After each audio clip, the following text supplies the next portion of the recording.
Hi, Georgette here from the Financial Gym and Firmer Figures.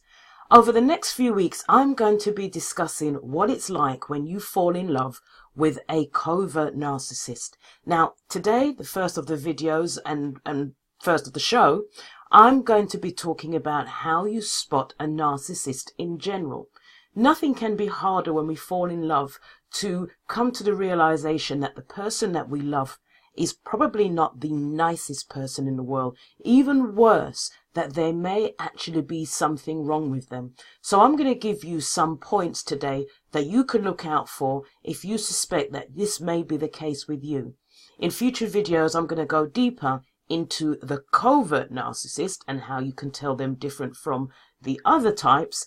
But for today, let's just see if this applies to you. Firmer Figures knows your money, cuts down on strife. Time to trust your future. Firmer Figures, love your life. The sad thing about splitting up is that it turns people who once loved each other, or maybe even still love each other, into adversaries. You are now on opposite sides. Every woman deserves to feel safe, hopeful, happy, and be able to create a wonderful life, whether they are single or in a relationship. But if you think your relationship may be over, if you want to be free to create happiness on your own terms, but you are afraid or unsure, then let's get your finances into shape. Get your confidence and your self-belief rocking. I have 3 gifts for you. These gifts are 3 critical things that you can do to prevent you being railroaded during your breakup or your divorce. Just type financialgym.world in your browser, or if you're on YouTube, click the link below. That's financialgym.world. So back to the show. This is the first in a series of episodes where I'm going to dive into the world of narcissistic relationships, to which I can completely relate. We're going to look at recognizing, coping, and leaving them. To kick things off today, I'm going to be giving you 9 ways to determine if you are in a relationship with a narcissist, so that you're not wondering and second guessing yourself. So the first one is narcissists only see things from their own point of view. Even if they're nodding their head and agreeing with you, some may even parrot fashion what you say to make you think that you're on the same page.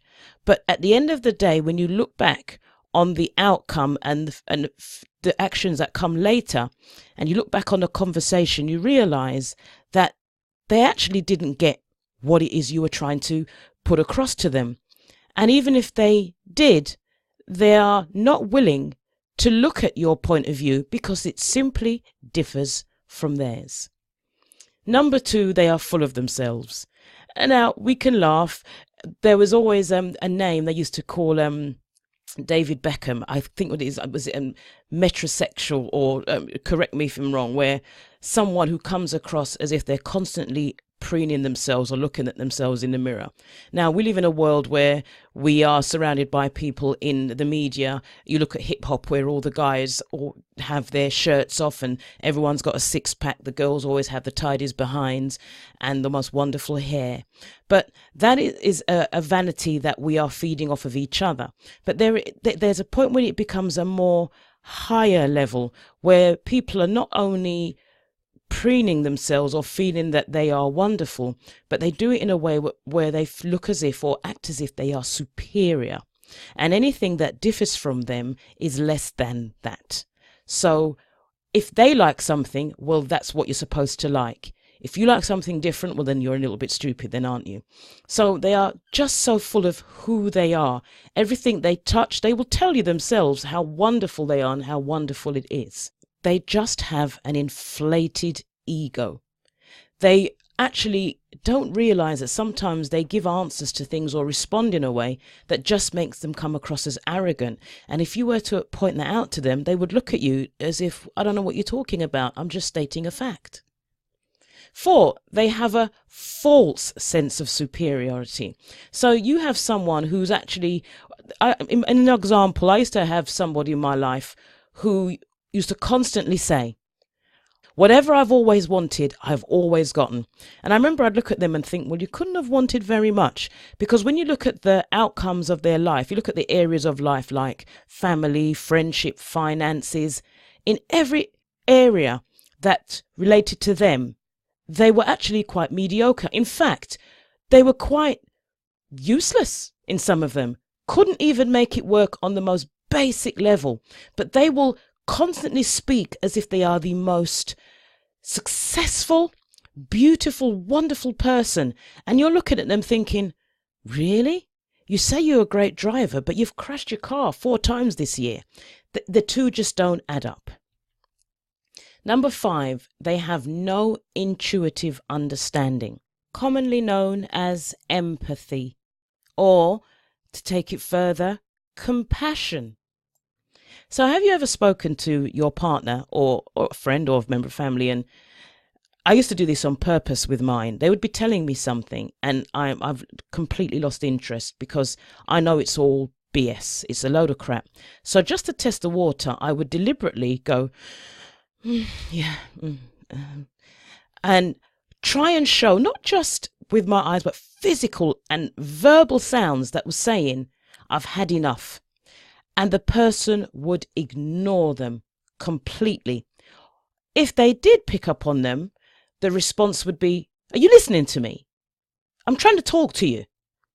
And you're thinking you're just ignoring the fact that I can't take anymore. I really can't. Or you're telling a story which clearly is something that's affected you or has affected other people. Maybe you saw a really sad story on the news and they just won't tap into that. And you're thinking, are you not understanding what I'm saying? That is a classic case of a narcissistic person. They live in a world where they think that as long as people see things their way, they're going to agree with them. So they will come out and say something where you think to yourself, they didn't think that through, or you can't possibly believe that. An extreme example, if someone coming out with racial or prejudicial opinions about something that they probably don't know anything about, or they just hold that view, and you argue with them, and you're losing the argument, even though you think, well, I've given you every piece of fact, that even you agree with those facts, but at the same time, they still will argue. And it's because they think the reason you're arguing is not because they're wrong, it's because you haven't yet figured out what they're saying. You're not smart enough to have actually tapped into what they're trying to tell you. But when you do, you will agree with them. 7, they miss social signals. I explained one earlier when I said I would give, physical and verbal signals that I really was no longer engaged. So what I say is that they fail to recognize that what they are saying and doing just isn't going down well with the person or people that they're talking to. So they convince themselves that they are charming to those that they're speaking to and with. Even obvious sighing, as I said before, is ignored and is not connected to the conversation. Well, maybe Jim's tired. That's why he's sighing. That's why he's yawning. He's not listening to me. It's lost on them that most people just are not buying into the crap that they're saying. Number 8, they are easy to fool. And that actually is consistent with the fact that they actually don't read people's signs. But when I say easy to fool, even on a more practical level. So as much as victims of narcissistic partners feel that they have been fooled, the irony is that fooling or misleading a narcissist is actually very easy. They are so deluded and so desperate to be seen as successful and clever that any suggestion or offer that they believe will make this possible will be eaten up like candy at a children's party. So if you were to analyze a lot of members or memberships or victims of scams, you would find a lot of narcissists amongst them. You see, the promise of reward and recognition blinds them to warning signs, even obvious ones. And if they're being flattered, which is something that scam artists do a lot if they want to pull you into their world, they are even more gullible. And number 9, do you find that the person you're dealing with is immensely charming, but at the same time quite cruel. So they'll say something like, well, you look wonderful today. I suppose it's amazing considering how big you are. Or, I love your hair, but if you were to just do that with it, it would be so much better. You wouldn't seem so behind the times. And little digs like that. Well, of course, you're good at what you do. You've had lots of time to do it. Anybody who's had the amount of help you had would, of course, be able to do it. And so on. So you think, well, hold on a minute. They've been really nice to me. Why do I feel so crappy? So those are the 9. There are more, but those are obvious ones. See, the degree and how obvious these traits are determines how dangerous and what type of narcissist you're dealing with. Over the next few episodes, we'll look a little more closely at each type. If you're watching on YouTube, please hit the thumbs up and help others out by sharing this episode. Don't forget to leave a comment, and please remember to subscribe so you get notified when new episodes are available. Thank you for being here. I hope you got some value. And now go get your gifts. Click on the links.